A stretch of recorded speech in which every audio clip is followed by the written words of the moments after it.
Now, the ongoing war in Ukraine has triggered an energy crisis all across Europe. Many European countries are now ramping up measures to try and find alternate sources of the energy supplies against the Russian gas as the supply crunch continues to haunt Europe. And Russia has now said that it will be temporarily halting the Nord Stream 1 pipeline for what it describes as annual maintenance work. Now, according to reports, the maintenance work, which is expected to start from today, will continue until the 21st of June. But there are fears that this maintenance work could, of course, get much longer in terms of its duration for political reasons. The government officials and gas importing companies fear that Moscow will extend this temporary suspension beyond the scheduled time frame to intensify the gas crisis that remains in the country. And also for their support of Kiev amidst the ongoing war, this is a consequence that many of these West European nations fear Russia would want to impose on them. European countries have said that they are now eyeing on alternative gas pipelines that do not go via Ukraine, like the Yamal Europe pipeline, which crosses Belarus and Poland to Germany, and Nord Stream 1 to help cope with the demand. The Nord Stream 1 pipeline transports nearly about 55 billion cubic meters of gas annually from Russia to Germany under the Baltic Sea. Last month, Moscow slashed the gas flow to nearly about 40% of the pipeline's total capacity, citing the delayed return of equipment being serviced in Canada. Now, Canada, however, has said that it will return the repaired turbine so that gas flow can continue without any hindrance. Now, the Canadian government's decision, however, has not gone down really well in Ukraine. The Ukrainian Foreign Ministry has openly criticized the decision and has called it deeply disappointing. The ministry in the official statement has said that the decision sets a dangerous precedent and has also warned that the transfer of the turbine will allow Russia to use energy as a weapon of war. All right, now to give us more insights in terms of how all of this is, of course, likely to play out, we are joined in by our correspondent, Trent Murray, who's joining us live from Berlin. Trent, this, of course, is something that Germany had been preparing for quite some time. Nord Stream 1 will shut down for what is being described as routine maintenance work for a period of 10 days, but there are clear fears that for political reasons, this period of 10 days could get extended. What are you reading there?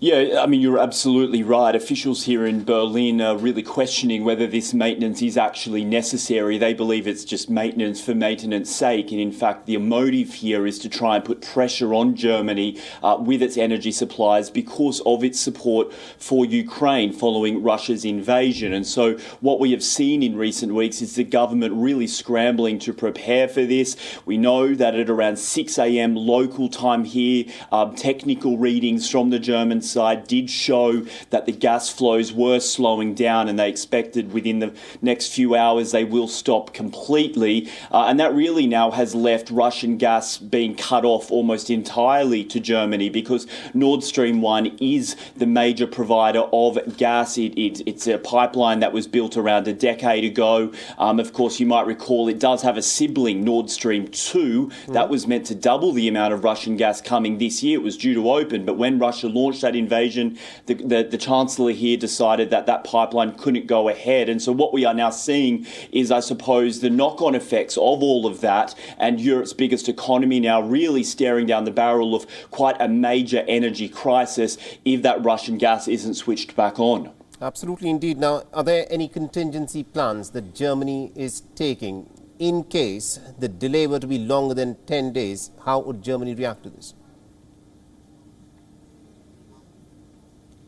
Well, there are contingency plans set out actually quite specifically in legislation. There are 3 stages within the law here to describe how a gas situation is. The first stage is what's called early warning. The second one is alert. And the third is emergency. Now, the German government only upgraded it to the number 2 step in that process a week or 2 ago to the alert level. That means that all citizens here are being called on to try and reduce the amount of gas and energy that they use. They're being asked to do things like take shorter showers, to not use hot water when they're doing their laundry, and to turn up the air conditioning in buildings to a few higher degrees in order to conserve energy. We're also seeing old coal power plants that had effectively been shut down in recent years switched back on.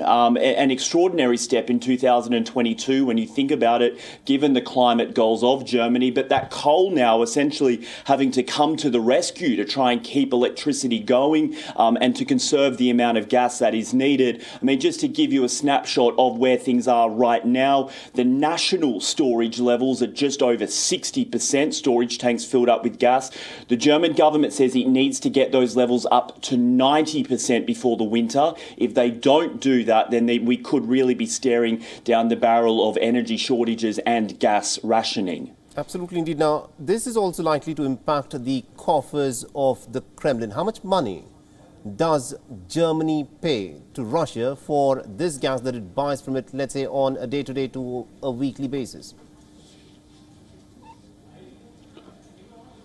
Well, it is an extraordinary sum, and that has been a lot of the criticism levelled at Germany in recent months, that it is effectively in some ways helping Russia fund its war by continuing to pay a big bill for Russian gas. The country, before the invasion, was heavily dependent on Russian gas for its energy, despite years of warnings from the likes of the United States that it was too dependent. Berlin effectively ignored a lot of that and continued to do business with the Kremlin, and so many critics now are saying, well, this is now the consequence. I mean, before this invasion, around 55% of Germany's gas imports come from Russia. That is now down to around 35%. It's still an extraordinary amount. They are working very hard to find alternatives. We've seen visits by the Vice-Chancellor to places like Qatar. We had a telephone call with the UAE last week to try and find gas there. But the trouble is, to get the gas from the Middle East to Germany, it needs to be in LNG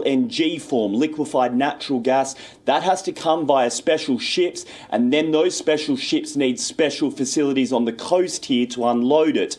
Right now, those facilities don't exist. They are trying to build them quickly, but it takes time. So right now, when it comes to energy and gas, authorities here in Berlin really do not have any good options to solve this crisis in the immediate term. Absolutely indeed. Thank you very much indeed, Trent Murray, for joining us from Berlin and getting us all those insights there. This, of course, is a very sticky situation in Germany. WION is now available in your country. Download the app now and get all the news on the move.